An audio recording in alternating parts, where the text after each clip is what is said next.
you don't do the podcast for like 4 weeks after your marathon 6-hour stream, and it's like everyone forgets how to fucking podcast.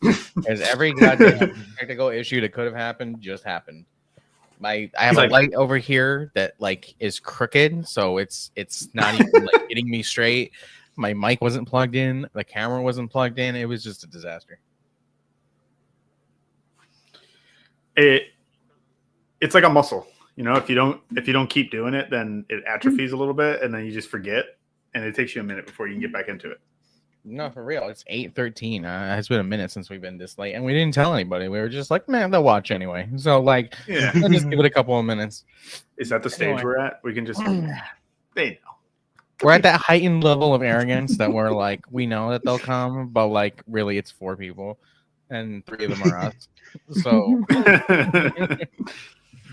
Talking to Ourselves podcast brought to you by Collective. Hell yeah. Anyway, how's everyone doing? It's been a minute. I haven't been around the last couple of days. Good. Surviving. Right. I'm here. That's all I can say. That's basically. It's really funny that I asked that question and then my headphone immediately died. So if whoever's talking, I can't hear. So I think we should call it episode. I think this could be our record shortest and latest episode.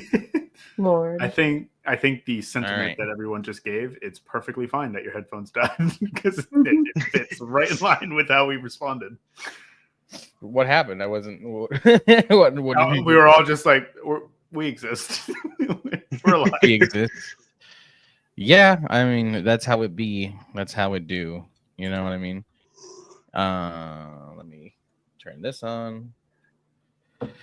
Anyway, so we have here Comrade Adoro, also known as the Colonial Cat, who wanted to talk to us today about their experience growing up indigenous within the United States. And we thought this would be appropriate to talk about because yesterday was the so-called holiday, Thanksgiving, and while already controversial in itself when it comes to anybody on the left, it's becoming increasingly more so as more and more people are becoming aware of what it means to be indigenous, what indigenous genocide looks like, ongoing colonization, and of course the genocide happening in Palestine. So yeah, Dora, let's start there. What are your thoughts and feelings on Thanksgiving? You think it's appropriate for people to be chowing down on the blood of our people? What's up? Yeah, I wasn't always a fan. I wasn't a fan of Thanksgiving in the first place because my adopted grandpa taught me young that it's not a worthy celebration. So I just go with my family. We remember stuff. I just do not want to be alone on a day. So what we usually do is just family games that I like. Just a day of having family, despite everything. Mm-hmm.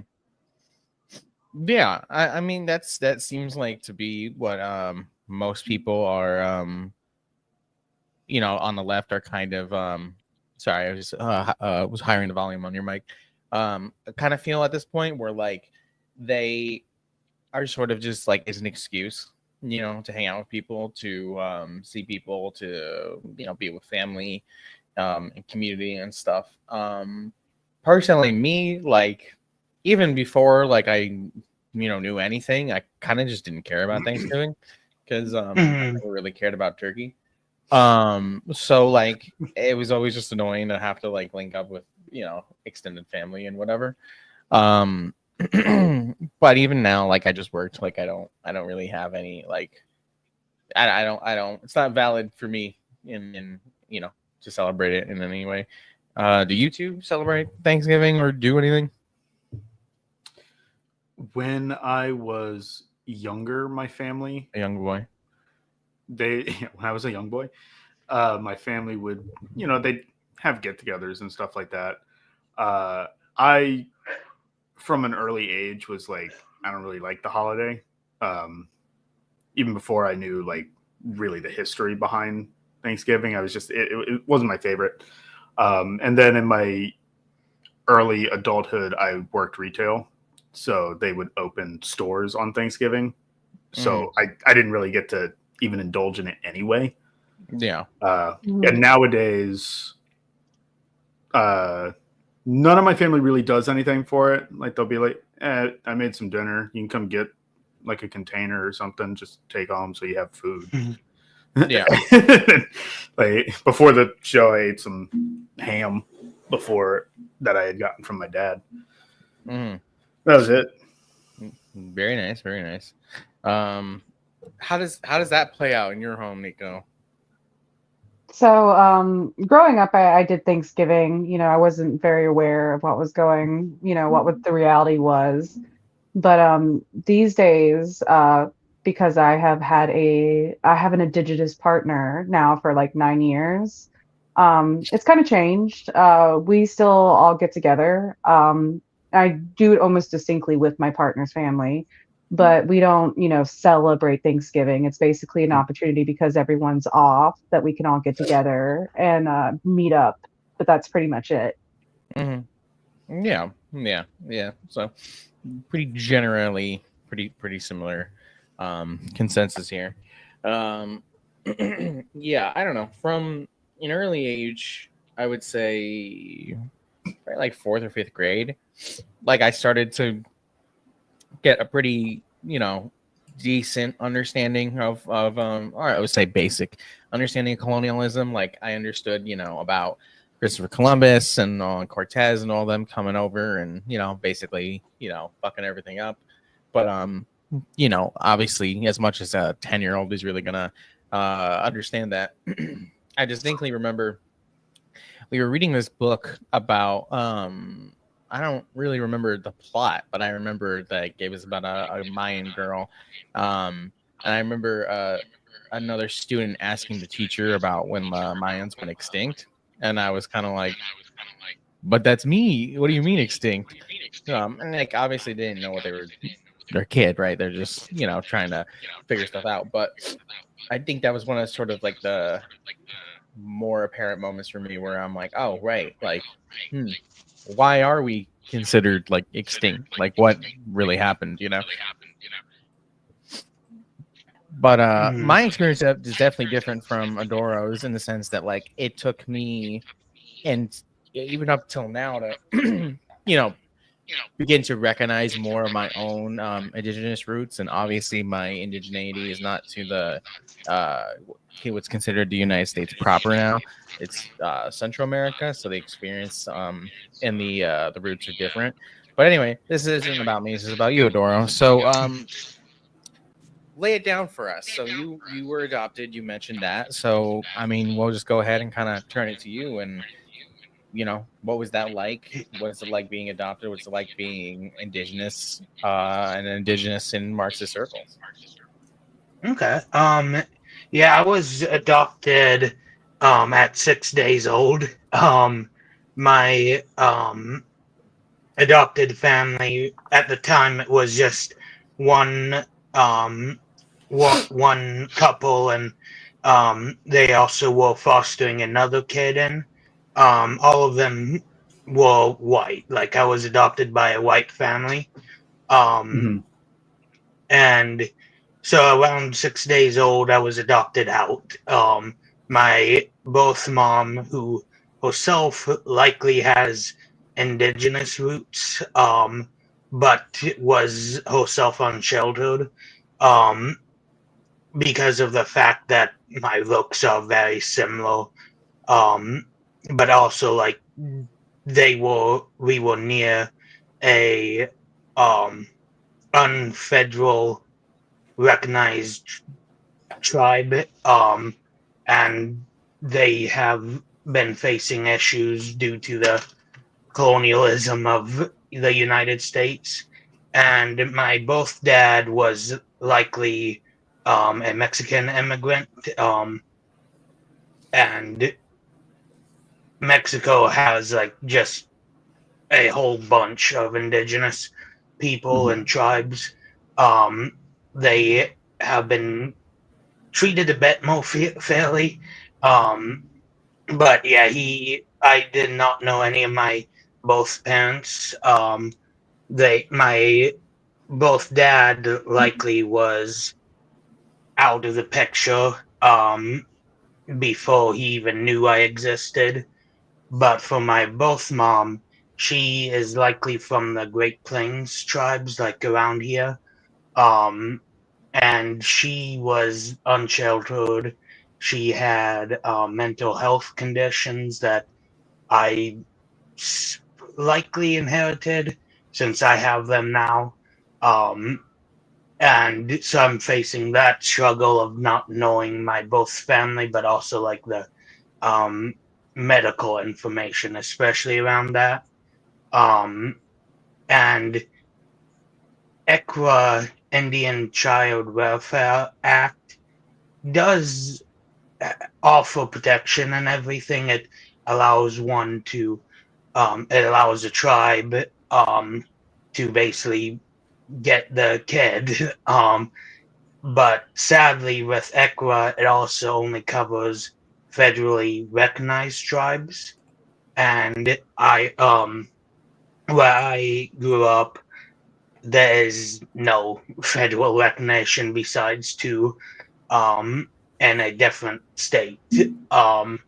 And the government, the adoption agency doesn't really have to ask about anything, especially since my mom was unsheltered. She did not remember her name too much. She just was not aware. She dropped me when I was when she held me the first time. It seems um, just not being able to work on to help, and so she had to give me up. The center worked. Oh, my adopted parents did work with adoption slash foster agency for a while. My brother, um, my adopted brother, was himself a um, he was fostered in, and he sadly couldn't find it. Oh, his family issues resulted in the reunification failing. But my adopted mom, got me at 6 days old, took me in. Um, and I knew I was adopted. I knew I was also non-white, even if we didn't know everything. Like, I was clearly non-white, and much like my mother likely was during her time, um, we both she and I faced struggles in a white world. Yeah. Like, it was always a struggle to be taken seriously, both in medical situations and also like just personal situations. Um, like, I remember I had speech impediment, and I still have speech issues. Um, and the doctors wouldn't listen. Um, they didn't really care. Um, this would go on, and it just developed more of my um, antisocial personality disorder, um, with the basically being neglected by the system. The adoption, we tried getting in contact with my both mom or anyone who we might have, but the adoptions agency didn't care. They weren't helpful. Um, like, in general, I just was cut out from my people. Um, unlike my and growing up, I kind of felt a bit jealous about it, but my sisters were also foster children. They had a rough experience in the foster care system. Um, it was like the 10th time that they finally found my adopted mom. But they managed to find their both to reunify both with their both family, and so they have get-togethers occasionally, everything like that. And I just feel like, oh, I want that, but I can't really due to the fact that well, there's no information out there on my mom. She is basically one of the many indigenous women that have gone missing due to the ongoing colonialism and also the ethnic cleansing that's going on. Like, I was taken from my family. I love my adopted family, but in the end, they are not native. They don't know much. After my grandfather died, um, my adopted grandfather died. But yeah, it just was a huge struggle growing up adopted and seeing only European Americans or just yeah, like just basically white people I grew up seeing and experiencing their racism. I'm always looked at weirdly even now. Um, Despite my grandparents, my adopted grandparents, being an established member of the community, they still look down on me. Um, I was I lost a job dog walking because um, they just didn't like me, my sin, and also my rants on Facebook of how USA is committing genocide and everything. Mhm. I'll do it. But yeah, um, sorry if I'm going off on a long ass rant. Um, but yeah, like growing up, it was hard. But luckily, my adopted grandfather, he worked with indigenous activists before everything. Like he he just basically loved the environment. He loved people, and so he also saw the failures of the U.S., like the truth of the U.S. being a colonial state. And so like I would like to say as much as as soon as I started remembering things correct, or like things when I was a kid, my adopted grandfather um was always teaching me about the various indigenous tribes around the nation. Um, Not all of them were even federally recognized, since again, like where I live, there's a huge problem with that. Um, Main in large part because there just isn't a lot of people, sadly, around here that are indigenous. They have moved Mhm. due to the colonialism, but um, my adopted grandfather taught me the history of the U.S. as told by indigenous people. Like he started out saying, "Yeah, um, these guys are colonizers. They um, spat in the face of the natives and killed them because they refused to. The colonizers refused to work themselves, basically. They hated us because we had so much stuff, um, and we didn't use it properly, according to them. Yeah. He taught me how, especially the environment, was targeted by colonialism, and it still is by capitalism and colonialism. But he talked about how land was so plentiful, but then the colonizers realized that, and they realized we relied on a lot of stuff like the um, Great Plains allowed the buffalo, the tree. Like we spent thousands of years practicing the um, the agriculture, and we listened basically to the land. And in the end, we see how they would intentionally destroy the environment around them so no one else besides the settlers could use it. He taught me that, and he tried really hard to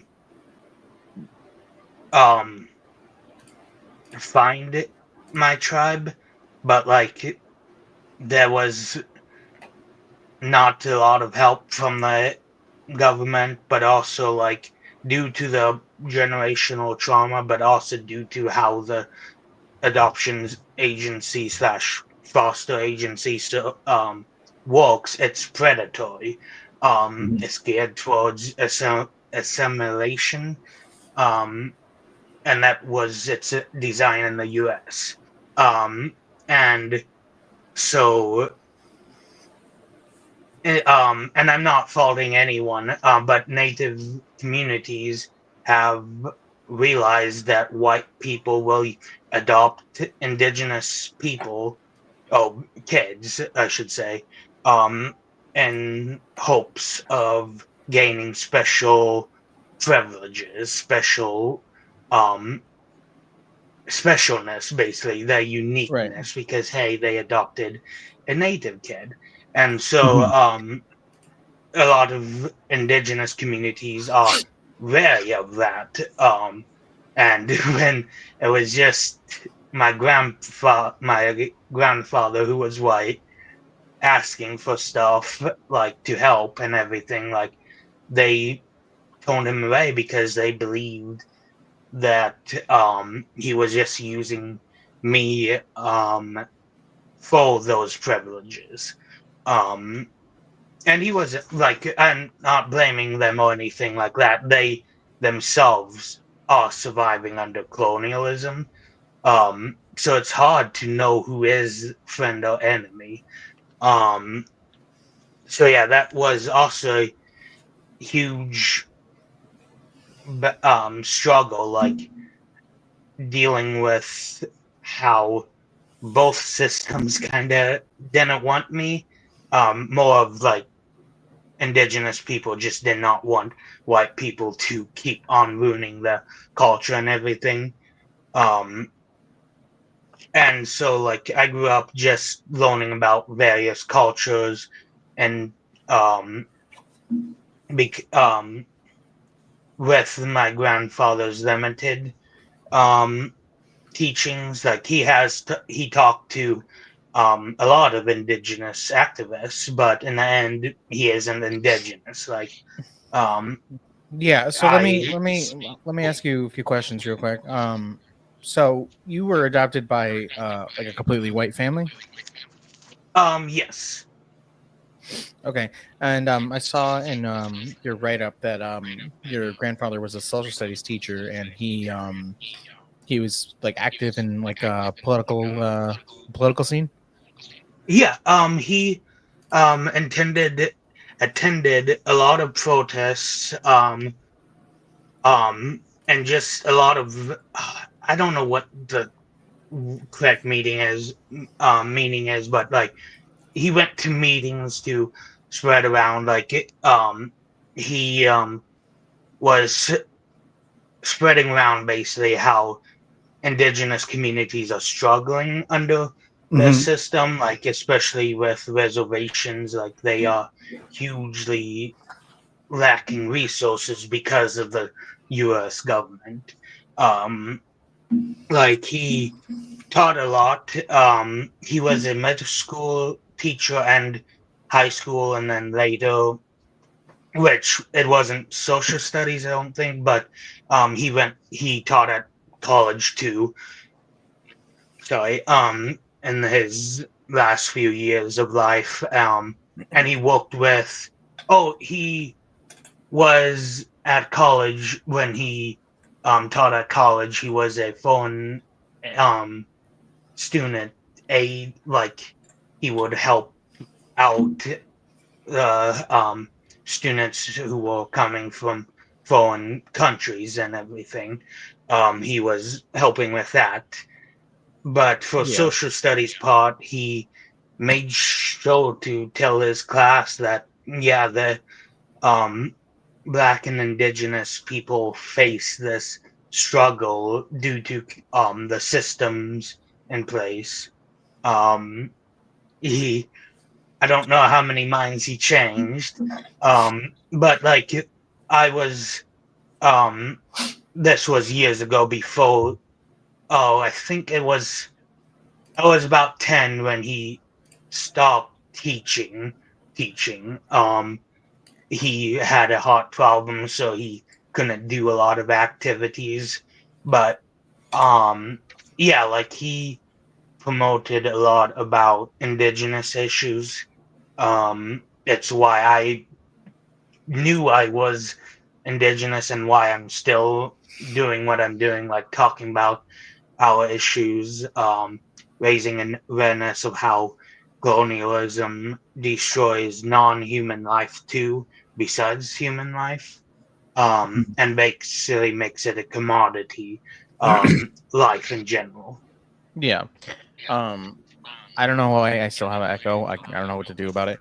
But so Just gonna you have to said live with that it. yeah. So you said that like you knew pretty quickly that you were indigenous. So did that come about like when you realized that you just look different from your adoptive family? Or not indigenous, you Um, realized you were adopted? oh wait, sorry. Could you repeat that? I said so you said you realized you were adopted very quickly. So I'm saying did you pick up on that because you just physically look different from your adoptive family? Oh no. My um since we legit consist of all adoption slash foster, Oh, my right, that makes adopted sense.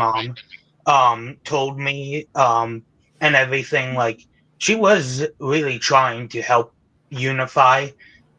It's what she did with my like, I had more foster siblings, but they all were reunited with their family.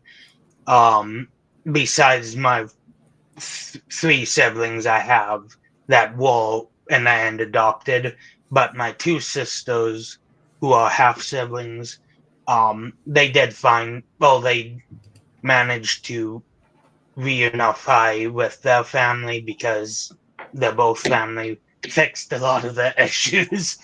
Um, but yeah, like I knew I was adopted at basically when I was told. Right. A lot of cats on screen right now. It's a cat-friendly podcast, and everyone needs to know that. I know. I gotta go find my. No, I'll go kidnap him. But right. Okay.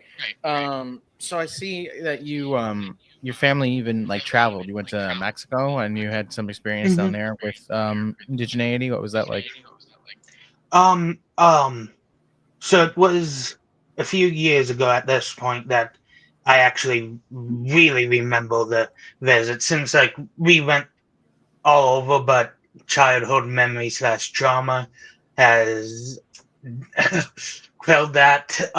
But like the one I most remember was when I was about 16, I think. We went to Mexico, to Cancun, and he taught me and showed me the history of Tulum.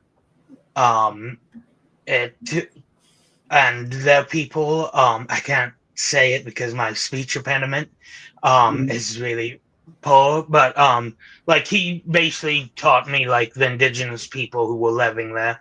We went to restaurants that had like Native American food, um, and he showed me around like the entire city, basically, the area, and um, it felt nice because I looked like everyone there. Like, Yeah.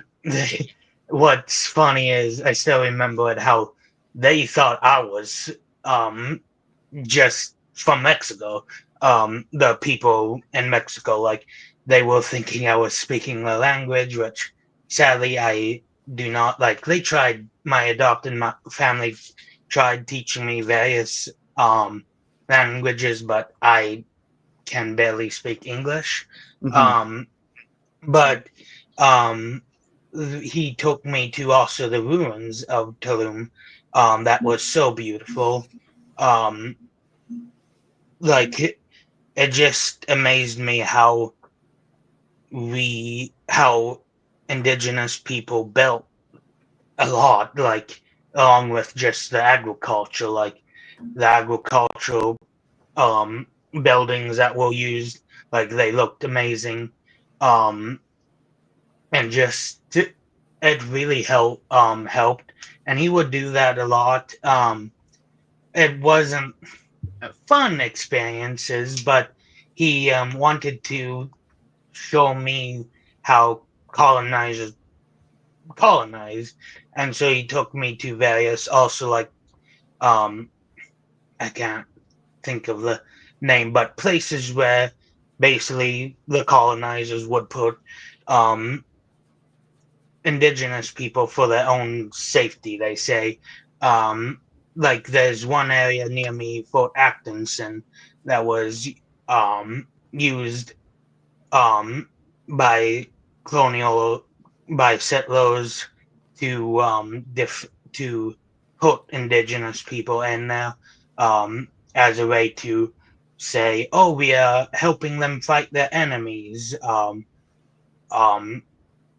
like it just he took me to those ruins, um, to those places, and taught me how they were brutal with defense. Like they just treated the people that colonizers were supposed to defend um, harshly, and in the end, they just didn't protect them. Um, but yeah, he basically taught me like the colonizers would use those games, like of um, offering protection, but then saying no, now you're ours. Um, he taught me a lot of that, especially, and showed me a lot of places. Since sadly, like I can't think of the names, but it basically was a settlement, only day reservations, um, but there was a lot um, in my area for that. Like that's one reason we had to leave, because of the fact that they just kept on colonizing us and killing us. So from the start, you've always had like the understanding that indigenous people were being oppressed, being colonized. So how did that lead you into these Marxist circles? Basically, how did that lead you to hanging out with us? Well, I was around 19 when I actually wanted to dive into like more political stuff. Um, I was thinking like libertarian was a good idea, but then I realized, oh no, that ideology supports still colonialism and everything. Um, and so around like when I was 20, about I became a socialist. I was just trying to find groups, but sadly, not a lot of people in my area. Yeah. And in the end, just I have always felt more connected with social media, since a lot of times I can actually talk to other indigenous people, or just in general non-white people, which they offer me a lot more comforting a lot of Mhm. times. Yeah. But yeah, like social media, and then I ran into Ivan. I've kind of forgot exactly. I just like a few You of your kept posts, I sending think. me Always Sunny from in Philadelphia memes, and one day I just hit you up and I was like, these are really funny.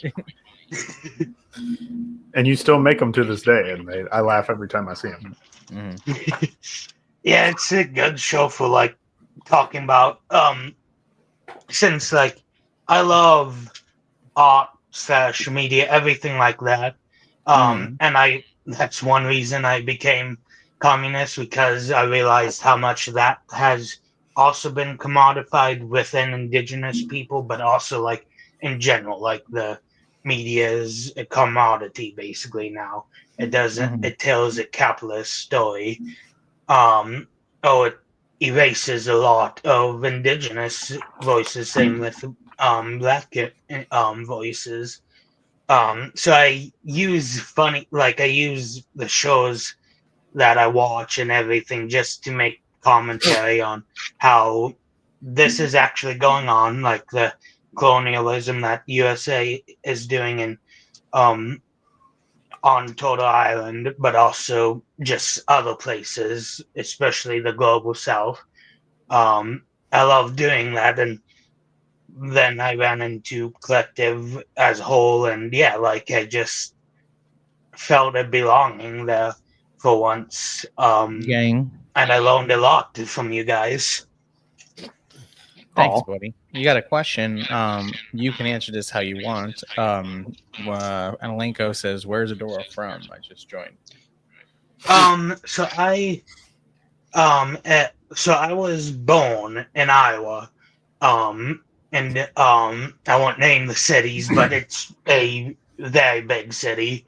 Um, I was born in Iowa, and um, from what we have gathered, not my grandma,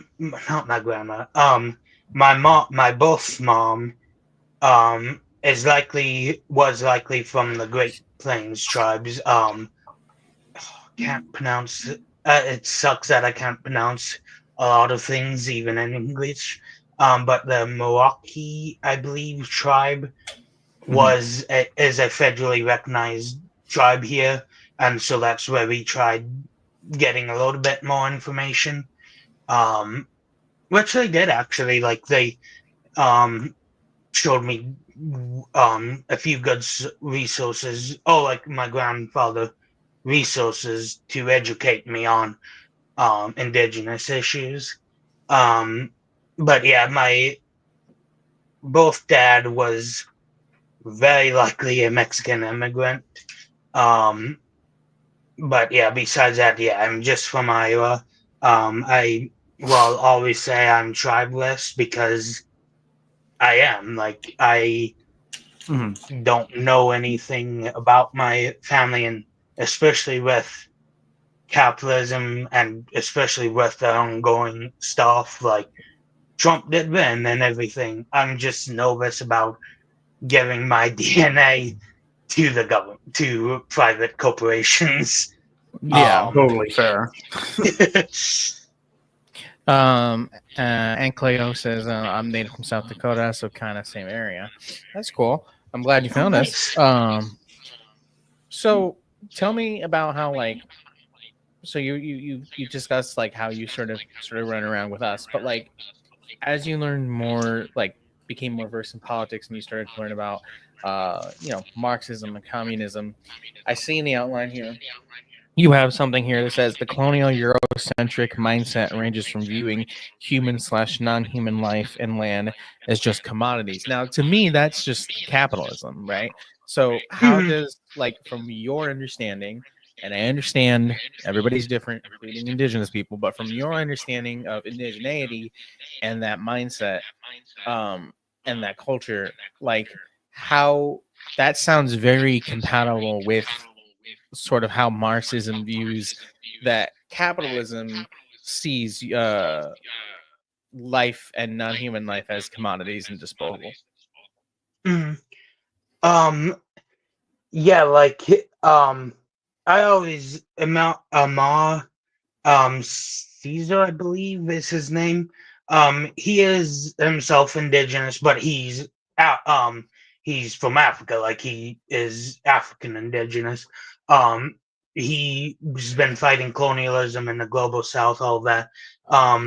But he puts it as, yeah, Eurocentrism is colonialism, capitalism, but also like what it brings. Like we saw how um the patriarchy was made like the main system, and that has bred toxic masculinity, just a lot of toxicity, and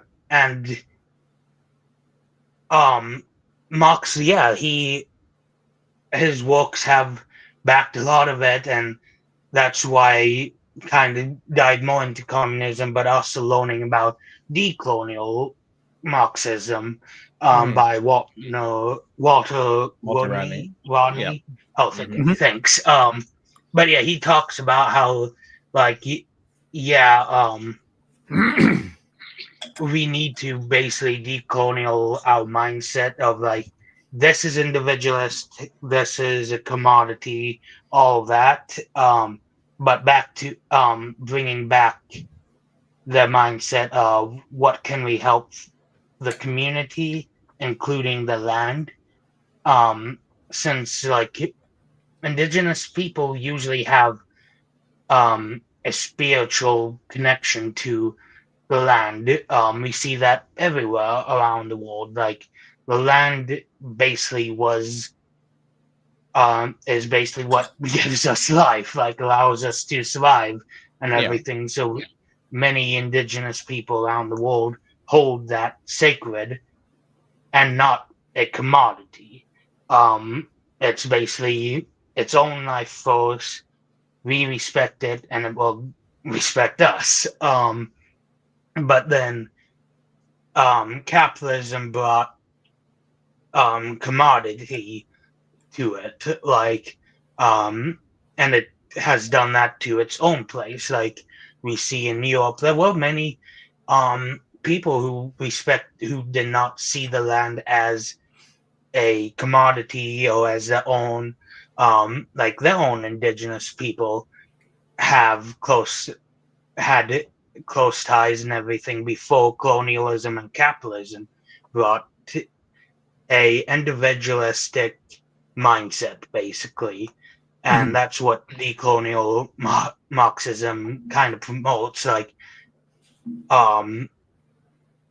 getting rid of that mindset, along with the systems that promote individualistic ideology, and having once again the people owning the means of production. Basically, if we're talking about Marxist theory, where it's like it's where the workers own the means of production. Yeah, it's the people that own the means of production with decolonialism.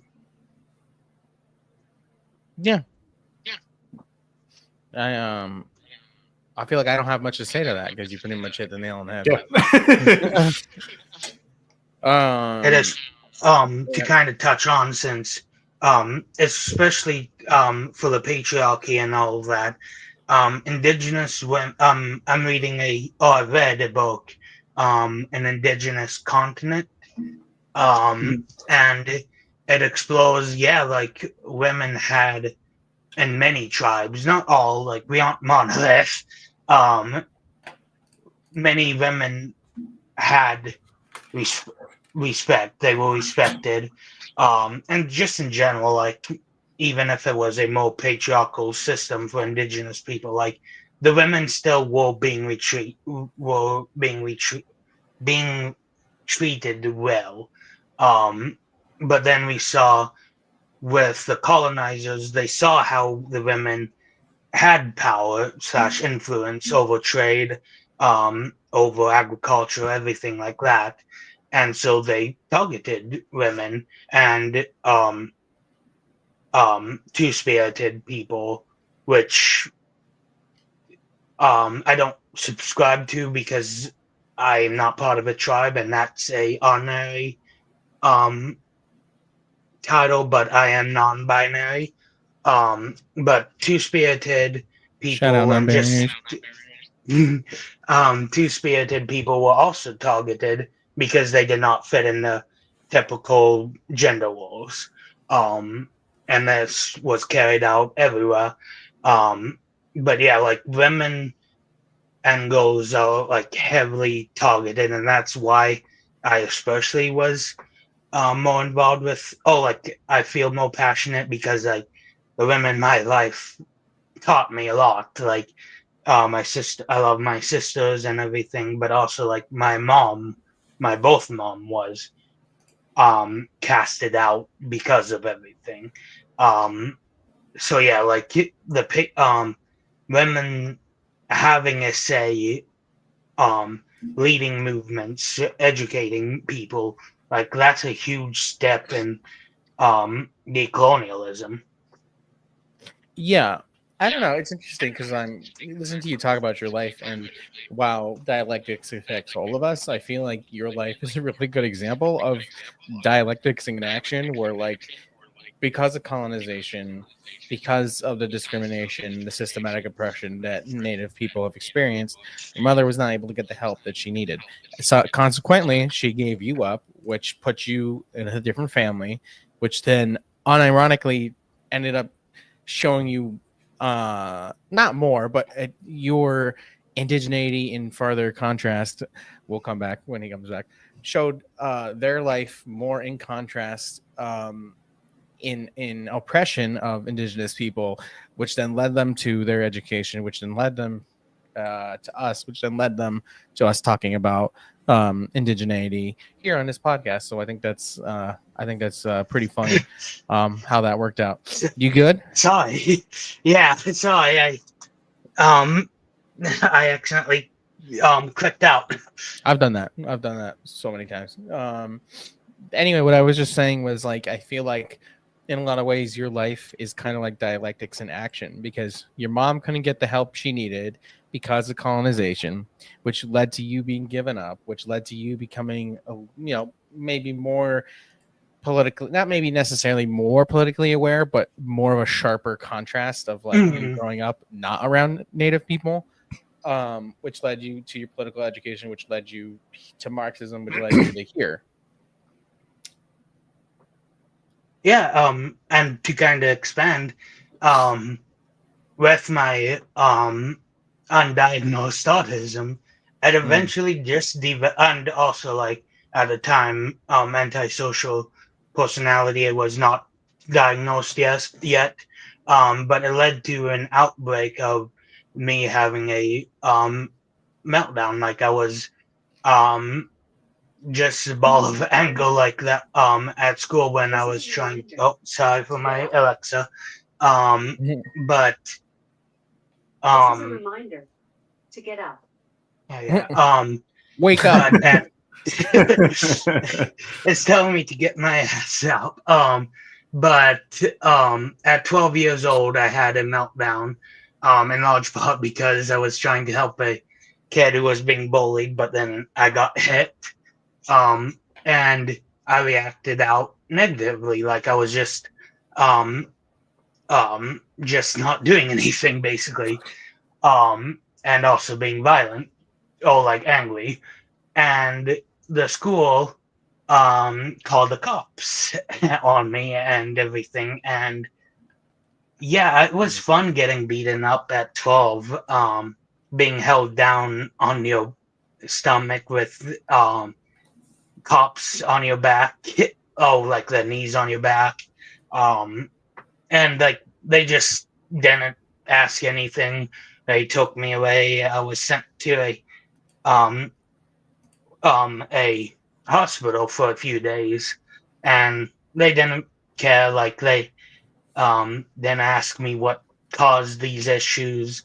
But yeah, like that lack of healthcare and just not people taking me seriously resulted in a lot of issues. Like um with me, like due to the fact that the system doesn't really help us.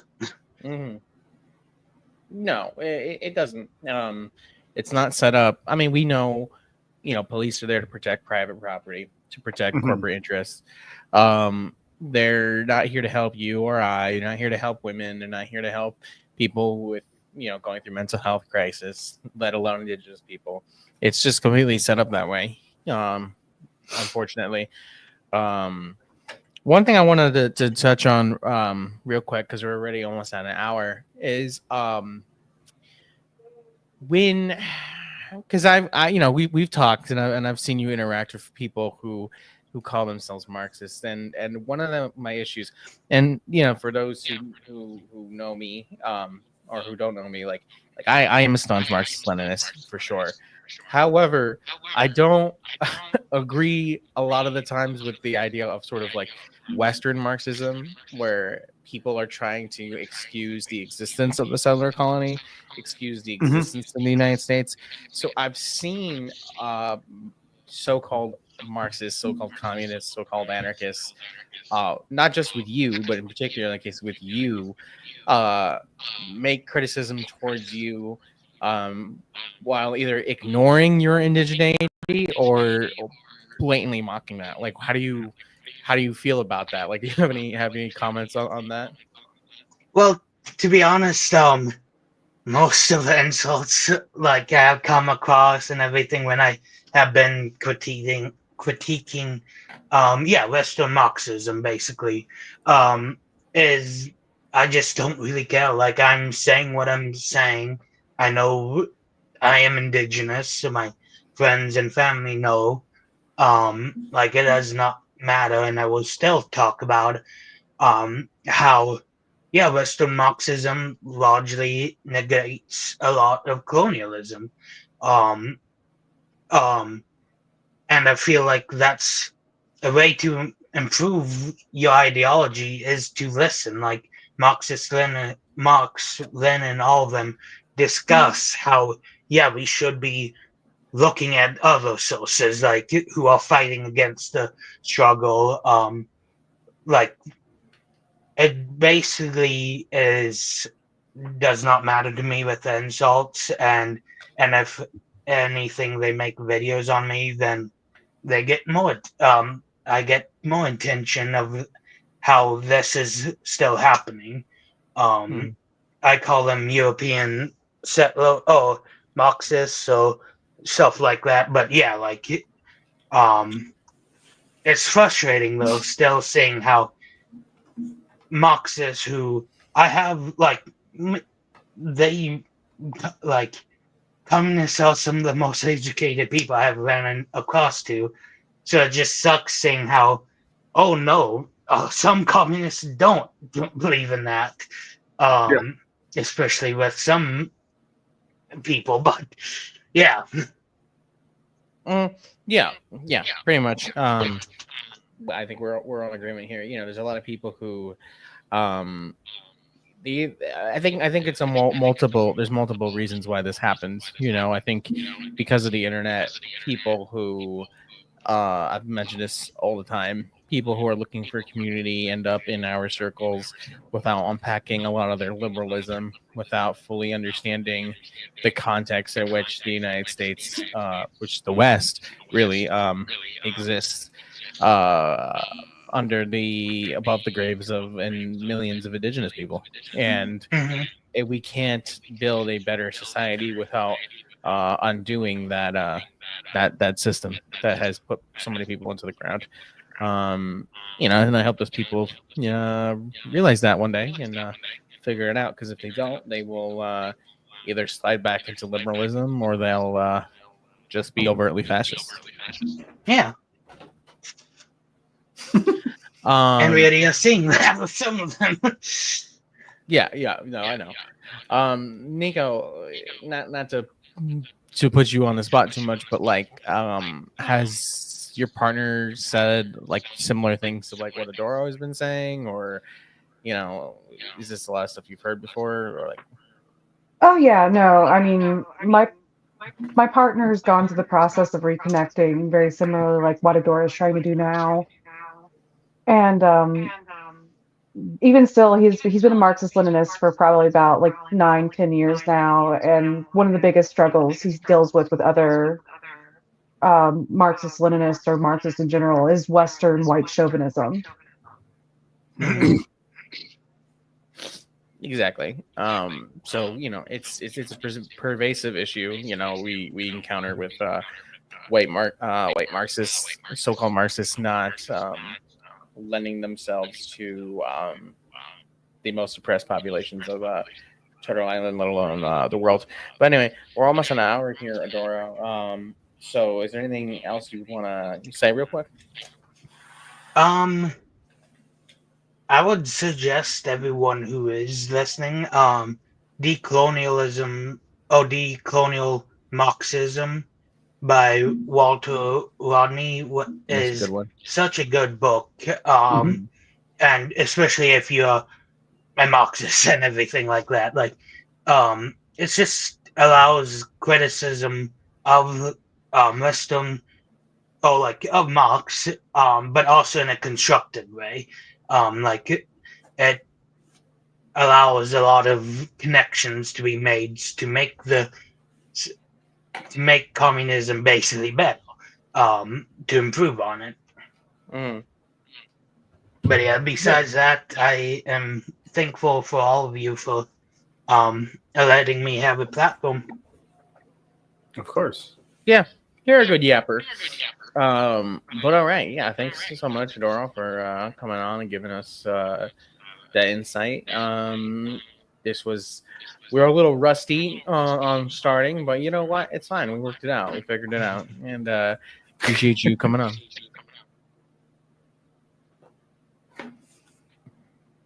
Adora. What?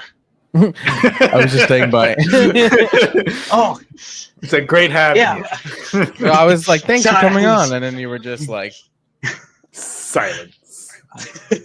Yeah, thanks for having me on, and yeah, we'll catch you all later. Catch you on the flippity flop.